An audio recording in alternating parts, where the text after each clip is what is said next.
ہم سب اپنی زندگی میں دیکھتے ہیں کہ ہمارے حالات اوپر نیچے ہوتے رہتے ہیں. بعض اوقات ہمارے دل میں ایک تنگی کا احساس ہوتا ہے اور بعض اوقات کشادگی کا.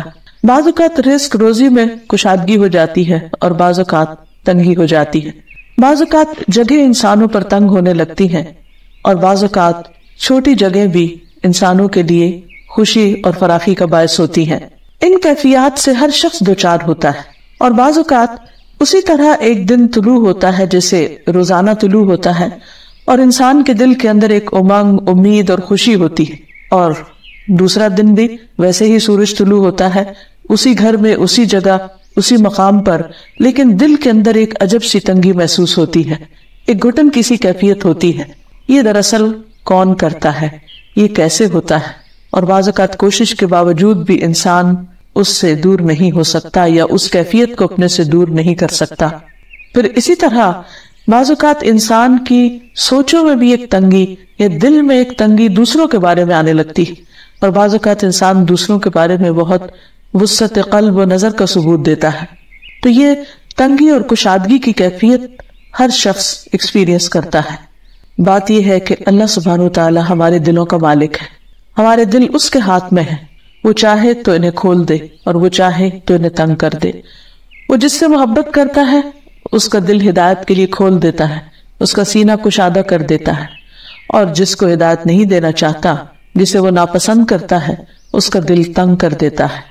تو آئیے ہم دیکھتے ہیں کہ اس نام کو پہچاننے سے ہماری زندگی پر کیا اثرات پڑتے ہیں. تو سب سے پہلے الباسط، یعنی اللہ سبحانہ وتعالی جو کشادگی کرنے والا ہے، کھولنے والا ہے، فراخی والا ہے. اور باسط کا لفظ عربی زبان میں بسط سے نکلا ہے، جس کا معنی ہوتا ہے ہاتھ بڑھانا، ہاتھ کھولنا، ہاتھ پھیلانا. ہاتھ کیوں پھیلایا جاتا ہے؟ کبھی تو کچھ مانگنے کے لیے، کچھ حاصل کرنے کے لیے، کبھی کسی چیز کو پکڑنے کے لیے، کبھی کسی پر حملہ کرنے کے لیے اور مارنے کے لیے، کبھی خرچ کرنے کے لیے بھی ہاتھ پھیلایا جاتا ہے. اسی طرح کسی کو ویلکم کرنے کے لیے بھی ہاتھوں کو پھیلایا جاتا ہے. یعنی ہاتھ کا پھیلانا ایک طرح سے کشادگی کی علامت ہوتا ہے. اللہ سبحانہ وتعالیٰ اپنا ہاتھ کس طرح پھیلاتے ہیں اس کی کیفیت ہمیں نہیں معلوم، کیونکہ ہمیں نہیں بتایا گیا. بہرحال اس نام کا استعمال اللہ سبحانہ وتعالیٰ کے لیے ایک نون حقیقت ہے، ایک معلوم حقیقت ہے کہ اللہ جس کے لیے چاہتا ہے اپنے فضل اور رزق کے خزانے کھول دیتا ہے، اس کی روزی کشادہ کر دیتا ہے. بندوں کے دل بھی اس کی حکمت اور رحمت کے ساتھ کھلتے ہیں، یعنی اللہ تعالیٰ کی رحمت اور حکمت سے انہیں شرح صدر حاصل ہوتا ہے، اور پھر جس کے لیے اللہ تعالیٰ چاہے اس کے لیے تنگی پیدا کر دیتا ہے. قرآن مجید میں اللہ تعالیٰ فرماتے ہیں لَهُ مَقَالِيدُ السَّمَاوَاتِ وَالْأَرْضِ يَبْسُطُ الرِّزْقَ لِمَن يَشَاءُ وَيَقْدِرُ إِنَّهُ بِكُلِّ شَيْءٍ عَلِيمٌ. سورۃ الشورى کی اس آیت کا مطلب یہ ہے کہ آسمانوں اور زمین کی کنجیاں اسی کے پاس ہیں. وہ جس کے لیے چاہتا ہے رزق کشادہ کر دیتا ہے، جس کے لیے چاہتا ہے کم کر دیتا ہے. بلا شبہ وہ سب کچھ جاننے والا ہے. گویا انسانوں کے رزق کا مالک بھی اللہ تعالیٰ ہے، جیسے انسانوں کے دلوں کا مالک اللہ ہے. حقیقت یہ ہے کہ اللہ مالک کل شیء، اللہ ہی ہر چیز کا مالک ہے. ہر چیز اس کی ملکیت میں ہے، اس کے کنٹرول میں ہے. جہاں جس کو وہ جتنا چاہے اختیار دے سکتا ہے، اس کے لیے وسعت پیدا کر سکتا ہے. اس لیے اگر انسان کی زندگی میں رزق فراواں ہے تو اسے اللہ سبحانہ تعالیٰ ہی کی طرف سے سمجھے، نہ کہ اپنی کوششوں کا نتیجہ.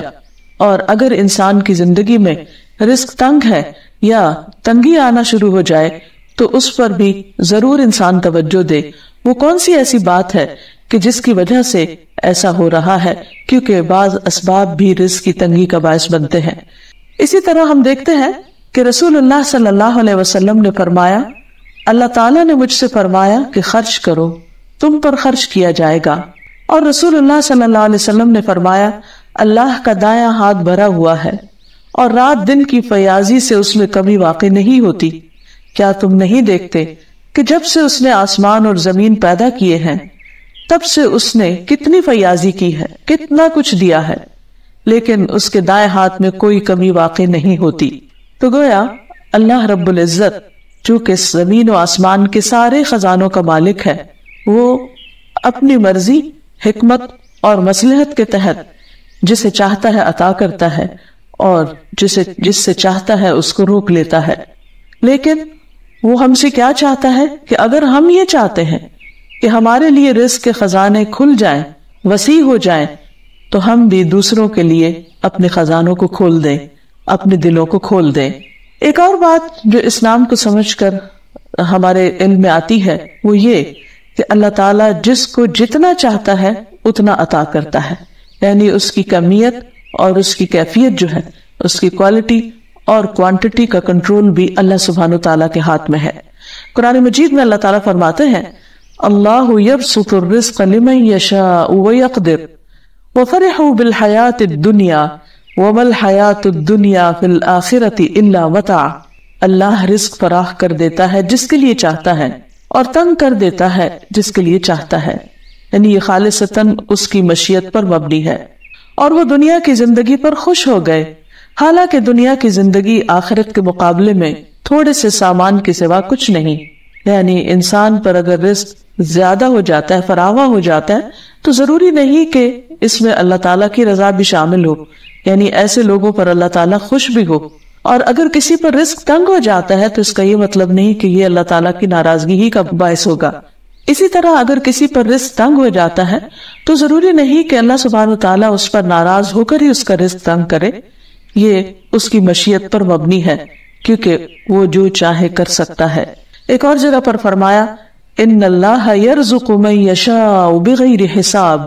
بے شک اللہ جسے چاہتا ہے بے حساب رزق عطا کر دیتا ہے. اور عمومی طور پر ہم دیکھتے ہیں کہ بعض اوقات لوگ اس کی نافرمانی بھی کرتے ہیں، بعض اوقات اس کا انکار بھی کر رہے ہوتے ہیں، بعض اوقات بہت غلط قسم کے کام بھی کر رہے ہوتے ہیں، اس کے باوجود وہ ان کا رزق فراخ کر دیتا ہے.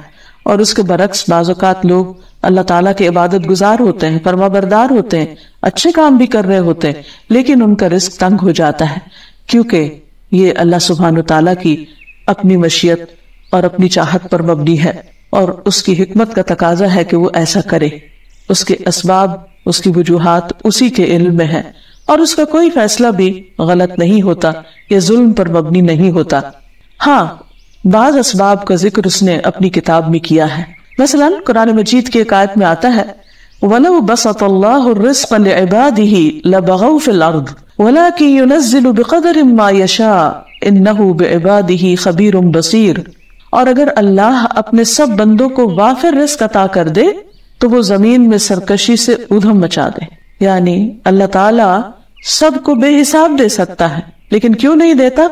کیونکہ پھر دنیا ایک صرف اور صرف فساد کا گھر بن جائے گی. مگر وہ ایک اندازے سے جتنا رزق چاہتا ہے نازل کرتا ہے. یقیناً وہ اپنے بندوں سے باخبر ہے اور انہیں دیکھ رہا ہے. یعنی اس کو خود زیادہ بہتر پتا ہے کہ اسے کس کے رزق میں اضافہ کرنا چاہیے اور کس کو رزق کی تنگی میں مبتلا کرنا چاہیے. رزق کا کشادہ ہونا اور رزق کا تنگ ہونا کسی انسان کے اچھے اور برے ہونے کی دلیل نہیں ہے، کیونکہ نیک لوگوں کے لیے بھی رزق کی کشادگی ایک عمدہ چیز ہے. اس کے بارے میں ایک حدیث سے ہمیں پتہ چلتا ہے کہ نبی صلی اللہ علیہ وسلم نے ایک بار عمرو بن العاص کو اپنے پاس بلا بھیجا کہ اپنے کپڑے اور اسلحہ تنظیم کر کے آؤ. وہ کہتے ہیں کہ میں جس وقت حاضر ہوا تو نبی صلی اللہ علیہ وسلم وضو فرما رہے تھے. آپ نے ایک مرتبہ مجھے نیچے سے اوپر تک دیکھا، پھر نظریں جھکا کر فرمایا کہ میرا ارادہ ہے کہ تمہیں ایک لشکر کا امیر بنا کر بھیجوں. اللہ تمہیں صحیح سالم اور مال غنیمت کے ساتھ واپس لائے، اور میں تمہارے لیے مال کی اچھی رغبت رکھتا ہوں. میں نے عرض کیا یا رسول اللہ، میں نے مال و دولت کی خاطر اسلام قبول نہیں کیا، میں نے دلی رغبت کے ساتھ قبول کیا ہے اور اس مقصد کے لیے کہ مجھے آپ کا ساتھ حاصل ہو جائے. آپ نے فرمایا نیک آدمی کے لیے اچھا مال کیا ہی خوب ہوتا ہے. یعنی مال بذات خود کوئی بری چیز نہیں، اگر وہ مال کسی اچھے انسان کے ہاتھ میں ہوگا تو یقیناً وہ خیر اور بھلائی کے کاموں پر خرچ ہو رہا ہوگا. لیکن بعض لوگوں کے لیے یہ مال آزمائش بن جاتا ہے، جیسا کہ منافقین کے لیے. اللہ سبحانہ تعالیٰ جو الباسط ہے، جو فراخی دینے والا ہے، وہ جب اپنے خاص فضل سے لوگوں کو فراخی عطا کرتا ہے تو بعض اوقات لوگوں کے لیے وہ فراخی سخت آزمائش کا باعث بن جاتی ہے، اور اس کی وجہ سے وہ بعض اوقات ایک دوسرے پر فخر کرنے لگتے ہیں یا ایک دوسرے کے ساتھ کمپٹیشن میں آ جاتے ہیں، ایک دوسرے کو نیچا دکھانے لگتے ہیں، یا جن کے پاس نہیں ان کو اپنے سے حقیر جاننے لگتے ہیں. تو یہ سب انسان کے لیے ایک آزمائش ہے. اس پر انسان کو اترانا نہیں چاہیے، فخر نہیں کرنا چاہیے، اور مال کو حق کے ساتھ حاصل کر کے حق کی جگہ پر اور حق کی راہ پر ہی لگانا چاہیے، اور ایسی چیزوں سے پرہیز کرنا چاہیے جو اللہ تعالیٰ کو ناراض کرنے والی ہوں، کیونکہ بعض لوگوں کے لیے رزق کی کشادگی شر کا باعث بن جاتی ہے اور برے انجام کا باعث بنتی ہے، جیسے کہ قارون کا قصہ سب کو معلوم ہے. پھر اسی طرح الباسط کے ایک معنی ہے ہاتھ پھیلانے والا، یعنی بندوں کی طرف ہاتھ پھیلانے والا تاکہ وہ اس کی طرف لوٹے توبہ کے ساتھ اپنی بخشش مانگتے ہوئے. اللہ سبحانہ و تعالیٰ لوگوں کی توبہ قبول کرنے کے لیے بھی ہاتھ پھیلاتا ہے کہ جنہوں نے گناہ کیے ہیں ان کو مہلت دیتا ہے، ان کو امید دلاتا ہے کہ میں تمہارے گناہ معاف کر دوں گا، تم میری طرف واپس پلٹ آؤ. اس سلسلے میں ابو موسیٰ اشعری رضی اللہ تعالیٰ عنہ کی ایک حدیث ہے. وہ روایت کرتے ہیں کہ اللہ رب العزت رات کے وقت اپنا ہاتھ پھیلاتا ہے تاکہ دن کے گناہگار کی توبہ قبول کر لے، اور دن کو اپنا ہاتھ پھیلاتا ہے تاکہ رات کے گناہگار کی توبہ قبول کر لے، یہاں تک کہ سورج مغرب سے طلوع ہو جائے. یعنی اللہ سبحانہ تعالیٰ بندوں کی طرف اس لیے متوجہ ہوتے ہیں تاکہ بندے اس کی طرف لوٹ آئیں، اپنے گناہوں کی معافی مانگ لیں، اپنے اوپر گناہوں کے جو بوجھ لاد کر اپنے آپ کو پریشان کیے ہوئے ہیں ان سے آزاد ہو جائیں. پھر اسی طرح اللہ سبحانہ تعالیٰ سوالیوں کو عطا کرنے کے لیے بھی ہاتھ پھیلاتا ہے. ابن مسعود رضی اللہ عنہ سے روایت ہے کہ رسول اللہ صلی اللہ علیہ وسلم نے فرمایا، جب رات کا آخری تہائی حصہ باقی رہ جاتا ہے تو اللہ عز و جل آسمان دنیا پر نزول فرماتے ہیں، پھر آسمانوں کے دروازے کھول دیے جاتے ہیں، پھر اللہ عز و جل اپنے ہاتھوں کو پھیلا کر فرماتے ہیں، ہے کوئی مانگنے والا کہ اس کی درخواست پوری کر دی جائے، ہے کوئی استغفار کرنے والا کہ اس کو بخش دیا جائے. اور یہ سلسلہ طلوع فجر تک چلتا رہتا ہے، یعنی جب تک فجر کی اذان نہیں ہوتی اس وقت تک اللہ سبحانہ و تعالیٰ اپنے بندوں کو پکارتے رہتے ہیں کہ اے بندو اٹھو اور معافی مانگ لو، اے بندو اٹھو اور اپنی ضروریات مجھ سے مانگ لو، میں تمہاری ضروریات پوری کر دوں گا، میں تمہاری دعائیں قبول کر لوں گا. یہ اللہ سبحانہ و تعالیٰ کی خاص عنایت ہے، شفقت ہے، مہربانی ہے اور محبت ہے اپنے بندوں کے ساتھ، ورنہ اسے ہماری ضرورت نہیں. ہم عام طور پر یہ سمجھتے ہیں کہ اگر رات کے پچھلے پہر میں اٹھ کر تہجد پڑھیں گے یا دعائیں مانگیں گے تو شاید اس سے اللہ تعالیٰ کو کچھ فائدہ ہو. ہرگز بھی نہیں. یہ جو کچھ بھی انسان کرتا ہے وہ اپنے ہی فائدے کے لیے کرتا ہے. اب جب انسان کو اللہ سبحانہ تعالیٰ کی یہ صفت سمجھ میں آنے لگتی ہے تو اس کے بعد انسان پر کچھ ذمہ داریاں عائد ہوتی ہیں کہ وہ اپنے رویے اور طرز عمل کو اس کے مطابق بدلے. حقیقت یہ ہے کہ اللہ تعالیٰ کی معرفت انسان کی زندگی میں، انسان کے دل میں، اس کی سوچ میں، اس کے خیالات میں، اس کی گفتگو میں، اس کے اٹھنے بیٹھنے میں ایک بڑی تبدیلی پیدا کر دیتی. وہ شخص جو اللہ تعالیٰ کو پہچانتا ہے اور وہ جو نہیں پہچانتا برابر نہیں ہو سکتے. ویسے بھی علم والے اور بغیر علم کے ایک جیسے نہیں ہوتے. تو اسی طرح وہ لوگ جو اللہ سبحانہ تعالیٰ کی ان صفات کو جانتے ہیں، ناموں کو جانتے ہیں اور ان کا گہرا ادراک رکھتے ہیں، وہ ان کی طرح نہیں ہو سکتے کہ جو اللہ تعالیٰ کو پہچانتے ہی نہیں. جاننا اور نہ جاننا برابر نہیں ہے. تو آئیے دیکھتے ہیں کہ جس نام کو انسان اچھی طرح پہچان لیتا ہے پھر اس کے مطابق اس کی زندگی پر کیا اثر پڑتا ہے. مثلا اگر ہمیں اللہ تعالیٰ کی یہ صفت سمجھ آ جائے کہ وہ الباسط ہے، وہ پھیلانے والا ہے، فراخی دینے والا ہے، تو پھر ہم اس کی طرف پورے ذوق اور شوق کے ساتھ رجوع کریں، اس پر ایمان لائیں، اس کی توحید کا اقرار کریں. اور جو شخص اس کی توحید کو کھلے دل سے قبول کرتا ہے اللہ سبحانہ تعالیٰ اس کا دل کھول دیتا ہے، اسے شرح صدر نصیب ہو جاتا ہے اور پھر وہ اپنے رب کی اطاعت خوشی خوشی کرنے لگتا ہے. اسے اپنے رب سے محبت ہو جاتی ہے اور وہ اپنے رب کی رحمت کے اور زیادہ قریب ہو جاتا ہے. قرآن مجید میں اللہ تعالیٰ فرماتے ہیں وَمَن يُؤْمِن بِاللَّهِ يَهْدِ قَلْبَهُ، جو اللہ پر ایمان رکھتا ہے اللہ سبحانہ تعالیٰ اس کے دل کو ہدایت دے دیتا ہے، اس کے دل کو تھام لیتا ہے، اس کو خوشی عطا کرتا ہے، اس کے دل میں ایک نور پیدا کر دیتا ہے اور پھر وہ عام انسانوں کی طرح نہیں رہتا. اس کی سوچ وسیع ہو جاتی. وہ صرف دنیا کے بارے میں نہیں سوچتا، وہ دنیا کے پیدا کرنے والے کے بارے میں سوچنے لگتا ہے. وہ صرف آج کی زندگی اور آج کے دن کے بارے میں نہیں سوچتا، وہ کل کی زندگی اور کل کے گھر کے بارے میں سوچتا ہے. وہ عارضی زندگی اور عارضی دنیا کے پیچھے ہی نہیں بھاگتا، اس کی دوڑ پھر آخرت کی طرف لگ جاتی ہے. اور یہ اس وقت ہوتا ہے جب انسان کے دل میں توحید کا نور آ جاتا ہے، اور وہ نور اس کے اندر ایک خاص قسم کی وسعت پیدا کر دیتا ہے. اور اسی لیے ہم دیکھتے ہیں کہ نبی صلی اللہ علیہ وسلم یہ دعا پڑھا کرتے تھے، اللہم اجعل فی قلبی نورا وفی بصری نورا وفی سمعی نورا وعن یمینی نورا وعن یساری نورا وفوقی نورا وتحتی نورا وامامی نورا وخلفی نورا واجعل لی نورا. اے اللہ میرے دل میں نور پیدا کر دے، میری نظر میں نور پیدا کر دے، میرے کان میں نور پیدا کر دے، میری دائیں جانب نور پیدا کر دے اور میری بائیں جانب نور پیدا کر دے، میرے اوپر نور پیدا کر دے، میرے نیچے نور پیدا کر دے، میرے آگے نور پیدا کر دے، میرے پیچھے نور پیدا کر دے، اور تو مجھے نور ہی نور عطا کر دے. کیونکہ بندے کا دل جب اللہ کے ذکر سے معمور ہوتا ہے تو اس کے دل کو ایک خاص روشنی نصیب ہوتی ہے، اور اس وجہ سے شیطان اپنے وسوسے اس میں پھر نہیں ڈال سکتا. اور اگر شیطان کے وسوسے آئے بھی تو اندر کا نور اتنا تیز ہو جاتا ہے کہ وہ ان وسوسوں کو بھسم کر کے رکھ دیتا ہے، جلا کے رکھ دیتا ہے. اور اسی طرح اگر انسان اللہ کے ذکر سے غافل ہوتا ہے، ایمان سے بے خبر ہوتا ہے، پھر ایسا دل شیطان کا گھر بن جاتا ہے اور انسان اس کے تسلط میں آنے لگتا ہے. اللہ سبحانہ وتعالیٰ اپنے بندوں کو جن کے اندر توحید کا نور ہوتا ہے، ان بندوں کو اپنے خاص فرشتوں کی مدد عطا کرتے ہیں، اور ان کو فرشتوں کے ساتھ ایک خاص تعلق پیدا ہو جاتا ہے.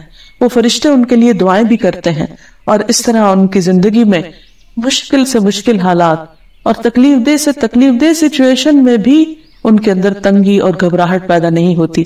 جیسے کہ قرآن مجید میں ایک اور جگہ پر آتا ہے کہ ان الذین قالوا ربنا اللہ ثم استقاموا تتنزل علیہم الملائکۃ الا تخافوا ولا تحزنوا وابشروا بالجنۃ التي كنتم توعدون نحن اولیاؤکم فی الحیاۃ الدنیا وفی الآخرہ وَلَكُمْ فِيهَا مَا تَشْتَهِي أَنفُسُكُمْ وَلَكُمْ فِيهَا مَا تَدَّعُونَ نُزُلًا مِّن غَفُورٍ رَحِيمٍ.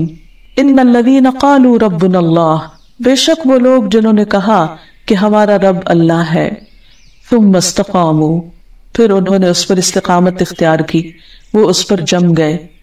تو ایسے لوگوں کا انجام کیا ہوگا؟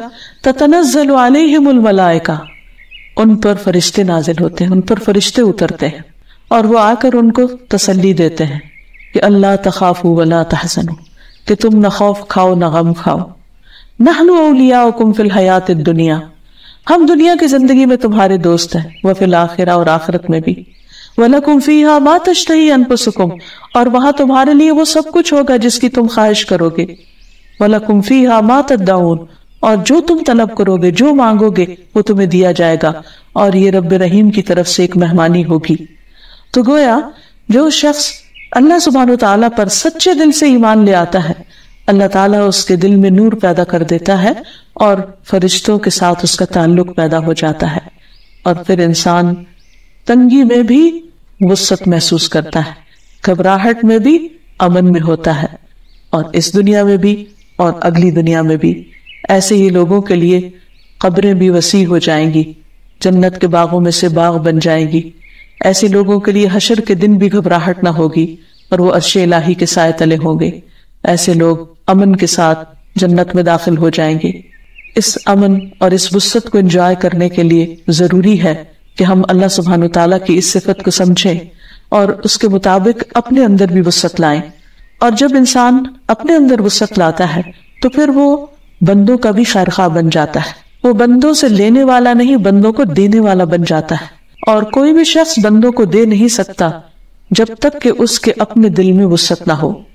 دل کی وسعت ہی ہاتھ میں وسعت پیدا کرتی ہے.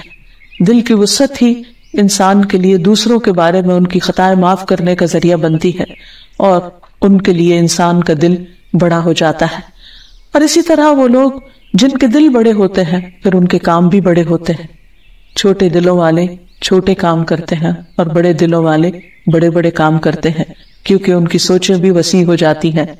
انسان جب اللہ تعالیٰ کے قریب آتا ہے تو پھر اللہ تعالیٰ سے ہی مانگتا ہے، اور جب بندہ اللہ سے مانگنے کے لیے ہاتھ اٹھاتا ہے تو اللہ تعالیٰ اس بات سے شرماتا ہے کہ وہ ان ہاتھوں کو خالی لوٹائے. پھر ایسا بندہ لوگوں کے آگے ہاتھ نہیں پھیلاتا، وہ لوگوں سے سوال نہیں کرتا، وہ اپنی معمولی سے معمولی حاجت بھی اللہ تعالیٰ سے مانگتا ہے. ابن عباس رضی اللہ عنہ سے مروی ہے کہ نبی صلی اللہ علیہ وسلم نے فرمایا، لوگوں سے بے نیاز ہو جاؤ اگرچہ مسواک کی لکڑی ہی کیوں نہ ہو. یعنی اس کے لیے بھی کسی سے لالچ نہ رکھو، اس کے لیے بھی کسی کے آگے ہاتھ نہ پھیلاؤ. ہاں، خیر کے کاموں کے لیے ہاتھ پھیلائے جا سکتے ہیں. اسود بن اسرم کہتے تھے کہ میں نے عرض کیا، یا رسول اللہ صلی اللہ علیہ وسلم، مجھے وصیت فرمائیے. آپ نے فرمایا، اپنے ہاتھ کو قابو میں رکھو کہ اس سے کسی کو تکلیف نہ پہنچے. میں نے عرض کیا، اگر میرا ہاتھ قابو میں نہ رہے تو پھر اور کیا چیز قابو میں رہ سکتی ہے؟ یعنی میرے ہاتھ تو قابو میں ہیں یا رہ سکتے ہیں؟ آپ نے فرمایا، اپنی زبان کو قابو میں رکھو. میں نے عرض کیا، اگر میری زبان ہی میرے قابو میں نہ رہے تو پھر اور کیا چیز میرے قابو میں رہ سکتی؟ یعنی وہ میری زبان ہے اور اس کو میرے قابو میں رہنا چاہیے. تو آپ نے فرمایا، پھر تم اپنے ہاتھ کو بھلے کام کے لیے ہی بڑھاؤ اور اپنی زبان سے بھلی بات ہی کہو. یعنی اگر تمہارا ہاتھ تمہارے قابو میں ہے اور زبان تمہارے قابو میں ہے تو پھر ان کو اچھے کاموں میں لگاؤ. اور جب انسان اچھے کاموں میں لگاتا ہے تو ایک کام کے بعد ایک نیک کام کا اس کو شوق بھی پیدا ہوتا ہے اور اس کو مواقع بھی ملتے چلے جاتے ہیں. پھر اسی طرح اگر انسان یہ چاہتا ہے کہ اللہ سبحانہ و تعالیٰ اس پر رزق فراخ کر دے تو اس کے لیے انسان کو چاہیے کہ وہ بھی اللہ تعالیٰ کا فرما بردار بن جائے، کیونکہ انسان کے لیے اللہ کی اطاعت سے رزق میں برکت آتی ہے.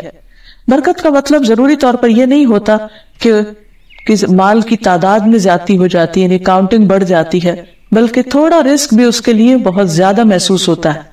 اور یہ بھی ایک عام تجربے اور مشاہدے کی بات ہے کہ بعض اوقات انسانوں کے پاس بے شمار ہوتا ہے، ان گنت ہوتا ہے، لیکن اس کے باوجود وہ خوف کا شکار ہوتے ہیں، دل کی تنگی کا شکار ہوتے ہیں.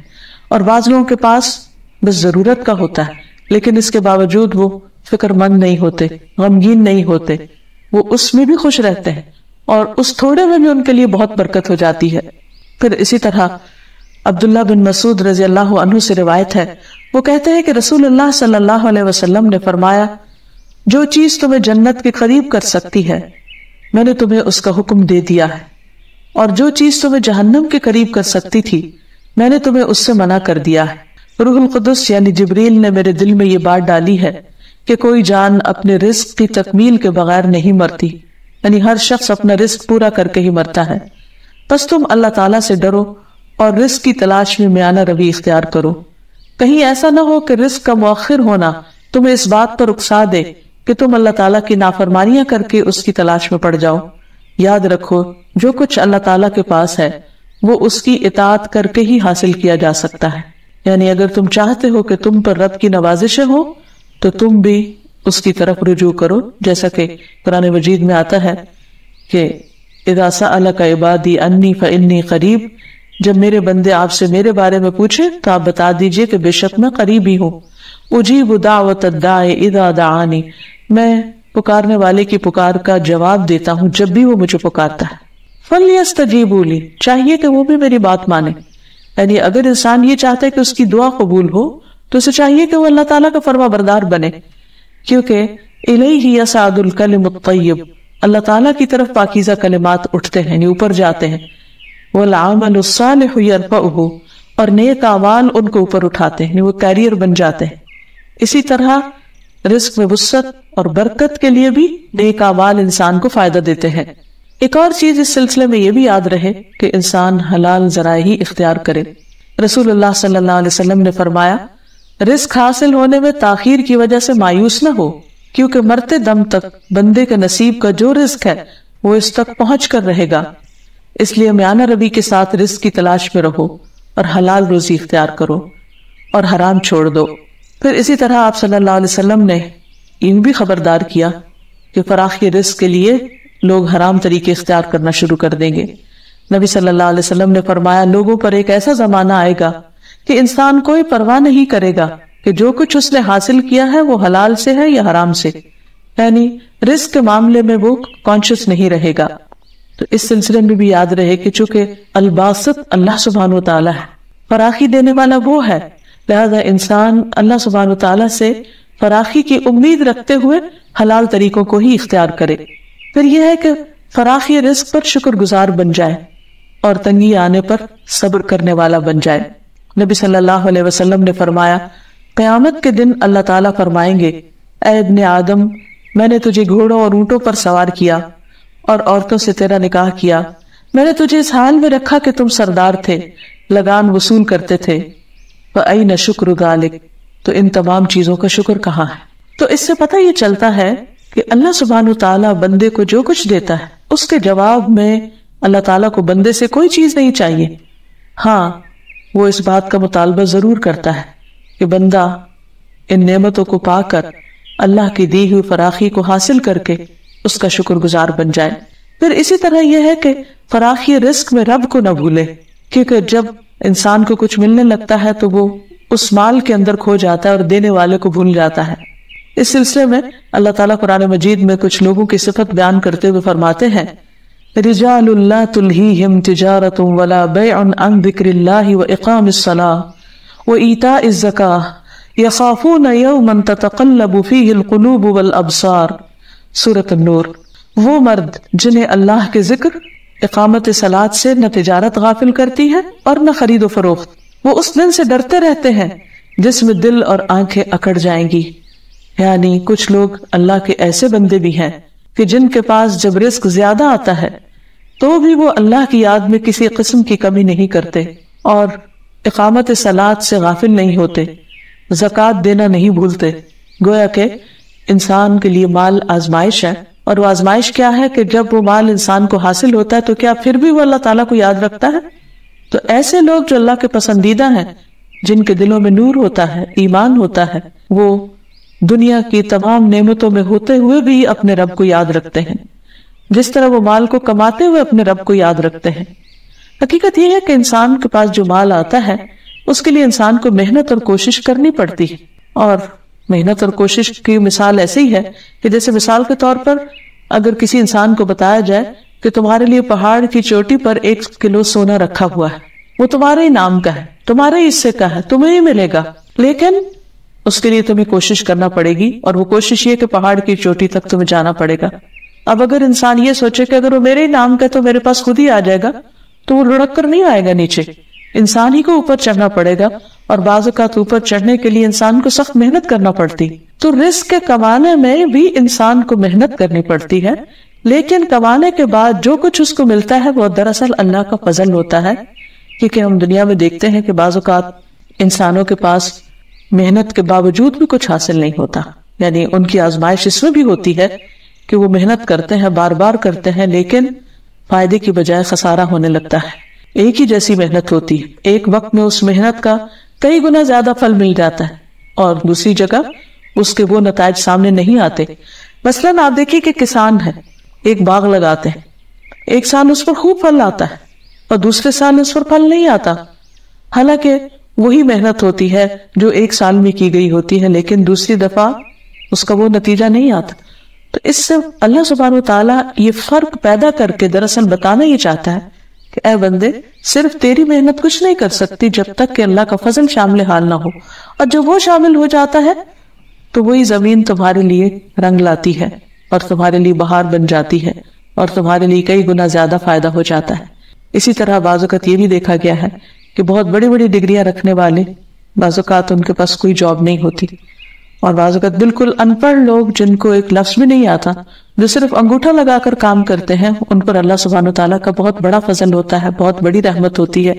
ٹھیک ہے کہ اسباب اختیار کرنا اپنی جگہ، لیکن بندہ مومن ہمیشہ یہ سمجھتا ہے کہ ان اسباب کو اختیار کرنے کے بعد جو دینے والا ہے وہ دراصل اللہ ہے، تو یہ سب مال و دولت ان کو اللہ کی یاد سے پھر غافل نہیں کرتا۔ جب انسان یہ سمجھتا ہے کہ یہ میرے زور بازو کا نتیجہ ہے تو پھر انسان اللہ تعالیٰ کو بھولنے لگتا ہے، اس کی اپنی زندگی میں ضرورت محسوس نہیں کرتا۔ لیکن جب انسان سمجھتا ہے کہ یہ اللہ کا مجھ پر فضل ہے، محنت میں نے کی ہے لیکن فضل اللہ کا ہے، تو پھر وہ اللہ کا حق بھی نکالتا ہے، جیسے کہ اس آیت میں بیان ہوا ہے کہ ایسے لوگ، ان کو تجارت اور خرید و فروخت نہ اللہ کی یاد سے غافل کرتی، نماز قائم کرنے سے غافل نہیں کرتی، اور زکوٰۃ دینے سے بھی، یعنی وہ اس میں سے اللہ کا حق اور بندوں کا حق برابر نکالتے رہتے ہیں۔ اور اس کے ساتھ ساتھ وہ رزق کی کشادگی کو اپنے لیے آزمائش سمجھتے ہیں، کیونکہ حقیقت یہ ہے کہ رزق کا زیادہ ہونا انسان کے لیے ایک بڑے امتحان کی بات ہے، کیونکہ جب انسان کے پاس نہیں ہوتا تو پھر بھی وہ تکلیف میں اللہ تعالیٰ کی طرف رجوع کر لیتا ہے، اور جب کچھ ہوتا ہے تو عام طور پر بھولنے لگتا ہے، غافل ہونے لگتا ہے، کیونکہ جب رزق زیادہ ہوتا ہے تو پھر انسان کی دنیا کی طرف کشش بڑھنے لگتی، دنیا کی طرف رغبت زیادہ ہو جاتی، اور اس رغبت میں پھر وہ ایسا مشغول ہوتا ہے، اس کے ساتھ ایک کے بعد ایک چیز اس کے سامنے آتی چلی جاتی ہے کہ جس کی وجہ سے وہ اپنے آپ کو روک نہیں سکتا، ریزسٹ نہیں کر سکتا، اور یوں بعض اوقات ایک قدم کی پھسلن اس کو بہت دور لے جاتی ہے اللہ سبحانہ وتعالیٰ سے۔ تو بندہ مومن جو اللہ کے الباسط ہونے پر یقین رکھتا ہے، وہ اپنے اندر بھی اس صفت کو لاتا ہے اور اپنے ہاتھ بھی بندوں کے لیے کھول دیتا ہے، کیونکہ خرچ کرنا اور نہ کرنا برابر نہیں ہوتا۔ رسول اللہ صلی اللہ علیہ وسلم نے فرمایا، اے ابن آدم، اپنی ضرورت سے زائد مال خرچ کر دینا تیرے لیے بہتر ہے، اگر تو اس کو روک لے گا تو یہ تیرے لیے برا ہوگا، اور دینے کی ابتدا اپنے اہل و عیال سے کرو، اوپر والا ہاتھ نیچے والے ہاتھ سے بہتر ہے۔ اور جب انسان اللہ تعالیٰ کے راستے میں دینے لگے تو پھر مفلسی سے نہ ڈرے، غربت سے نہ ڈرے، کیونکہ اللہ کا وعدہ ہے کہ اگر تم دو گے تو میں تمہیں اور زیادہ دوں گا۔ وَمَا أَنفَقْتُم مِّن شَيْءٍ فَهُوَ يُخْلِفُهُ وَهُوَ خَيْرُ الرَّازِقِينَ، اور جو کچھ بھی تم خرچ کرتے ہو تو وہ اس کی جگہ تمہیں اور دے دیتا ہے، اور وہی سب سے بہتر رازق ہے۔ پھر اسی طرح حضرت اسماء رضی اللہ تعالیٰ عنہا سے آپ صلی اللہ علیہ وسلم نے فرمایا کہ خرچ کرو، یا تھوڑا تھوڑا کر کے خرچ کرتی رہو، گن گن کر نہ رکھو، ورنہ اللہ تعالیٰ بھی گن گن کر دے گا۔ حضرت اسماء کہتی ہے کہ ایک مرتبہ رسول اللہ صلی اللہ علیہ وسلم میرے پاس سے گزرے، میں اس کو کچھ گن رہی تھی اور اسے ناپ بھی رہی تھی، تو آپ نے فرمایا، اے اسماء گن گن کے نہ رکھو ورنہ اللہ بھی تمہیں گن گن کر دے گا۔ رسول اللہ صلی اللہ علیہ وسلم کے اس ارشاد کے بعد میں نے اپنے پاس سے کچھ جانے والے کو یا آنے والے کو کبھی بھی شمار نہیں کیا، یعنی میں بے حساب دیتی، اور جب بھی میرے پاس اللہ کا کوئی رزق ختم ہوا اللہ تعالیٰ نے مجھے اس کا بدل ضرور عطا کر دیا۔ تو اگر انسان یہ چاہتا ہے کہ اللہ اس کا حساب نہ لے تو بندہ بھی پھر بندوں کے ساتھ حساب کتاب کم کر دے۔ پھر اسی طرح جتنا مال زیادہ ہو اتنا ہی زیادہ خرچ کرنا اچھا ہے۔ آپ صلی اللہ علیہ وسلم نے فرمایا، جو لوگ دنیا میں زیادہ مال و دولت جمع کیے ہوئے ہیں قیامت کے دن وہی خسارے میں ہوں گے، سوائے ان کے جنہیں اللہ نے مال دیا ہو اور انہوں نے اسے دائیں بائیں آگے پیچھے خرچ کیا ہو اور اسے بھلے کاموں میں ہی لگایا ہو۔ پھر اسی طرح یہ ہے کہ انسان اس مال کو خرچ کر کے اپنی گردن کو جہنم سے آزاد کرتا ہے۔ اسی طرح دنیا میں بھی انسان کے دل سے گھٹن، غم، تنگی، پریشانی اور ڈپریشن ختم ہوتا ہے، اور ہر انسان کو کچھ نہ کچھ ضرور خرچ کرنا چاہیے۔ تو اللہ سبحانہ وتعالیٰ جب انسان کو وسعت دے تو پھر انسان کو کچھ اور چیزوں سے بھی بچنے کی ضرورت ہے، مثلا انسان اسراف اور فضول خرچی نہ کرے۔ قرآن مجید میں اللہ تعالیٰ فرماتے ہیں، وَالَّذِينَ إِذَا أَنفَقُوا لَمْ يُسْرِفُوا وَلَمْ يَقْتُرُوا وَكَانَ بَيْنَ ذَلِكَ قَوَامًا، اور اللہ کے بندے جو خرچ کرتے ہیں تو نہ اسراف کرتے ہیں نہ بخل کرتے ہیں، بلکہ ان کا خرچ ان دو انتہاؤں کے درمیان اعتدال پر ہوتا ہے۔ پھر اسی طرح ایک اور جگہ پر فرمایا، وَلَا تُبَذِّرْ تَبْذِيرًا إِنَّ الْمُبَذِّرِينَ كَانُوا إِخْوَانَ الشَّيَاطِينِ وَكَانَ الشَّيْطَانُ لِرَبِّهِ كَفُورًا، اور فضول خرچی نہ کرو، کیونکہ فضول خرچی کرنے والے شیطانوں کے بھائی ہیں، اور شیطان اپنے پروردگار کا بہت ناشکرا ہے۔ پھر اسی طرح بعض اوقات مال و دولت پا کر انسان کے اندر تکبر آ جاتا ہے، تو اس سے بھی بچنے کی ضرورت ہے، کیونکہ یہ دراصل اللہ کا دیا ہوا مال ہے، انسان کی صرف ذاتی کوشش سے اس کو حاصل نہیں ہوا، اور قارون نے بھی تکبر ہی کیا تھا جس کا انجام سب کے سامنے ہے۔ پھر اسی طرح بعض اوقات انسان ناجائز ذرائع سے مال حاصل کر کے وسعت اور خوشحالی حاصل کر لیتا ہے، لیکن اس سے بھی ڈرنے کی ضرورت ہے، کیونکہ یہ انسان کے لیے سراسر آزمائش ہے، اور خاص طور پر اس کی تاکید کی گئی کہ جو رزق قسمت میں وہ تو ملے گا، لیکن اسے صحیح راستوں سے حاصل کرو، حرام راستوں سے حاصل نہ کرو، کیونکہ حدیث میں آتا ہے کہ ایک بندہ اس وقت تک دنیا سے نہیں جا سکتا جب تک کہ وہ اپنے حصے کا رزق پا نہ لے، اسے کھا نہ لے، اسے حاصل نہ کر لے، لہذا جو اس کے حصے میں آنا ہے اسے وہ حلال ہی طریقے سے حاصل کرے، حرام سے حاصل نہ کرے۔ اور آخر میں یہ کہ اللہ سبحانہ وتعالیٰ کے اس نام کو سامنے رکھتے ہوئے اللہ تعالیٰ سے دعا بھی کرتے رہنے چاہیے۔ رسول اللہ صلی اللہ علیہ وسلم نے کچھ دعائیں ایسی سکھائی ہیں کہ جن کو پڑھنے سے انسان فقر و فاقہ سے بچ سکتا ہے، اور فراخی کرنے والے رب سے فقر اور قلت سے بچنے کی دعا کرنا ہم سب کے لیے لازم ہے۔ نبی صلی اللہ علیہ وسلم یہ دعا مانگا کرتے تھے، اللہم انی اعوذ بک من الفقر والقلت والذلت واعوذ بک من ان اظلم او اظلم۔ اے اللہ میں تیری پناہ چاہتا ہوں محتاجی سے، قلت سے، ذلت سے، تیری پناہ چاہتا ہوں اس بات سے کہ میں ظلم کا ارتکاب کروں یا مجھ پر ظلم کیا جائے۔ تو بہرحال انسان کے لیے لازم ہے کہ وہ دینے والے رب، فراخی پیدا کرنے والے رب سے رزق حلال اور طیب مانگتا رہے۔ ام سلمہ رضی اللہ عنہا سے روایت ہے، رسول اللہ صلی اللہ علیہ وسلم نماز فجر سے سلام پھیر کر یہ دعا پڑھا کرتے تھے، اللہم انی اسألک علما نافعا ورزقا طیبا وعملا متقبلا۔ اے اللہ میں آپ سے علم نافع، پاکیزہ روزی اور مقبول عمل کا سوال کرتا ہوں۔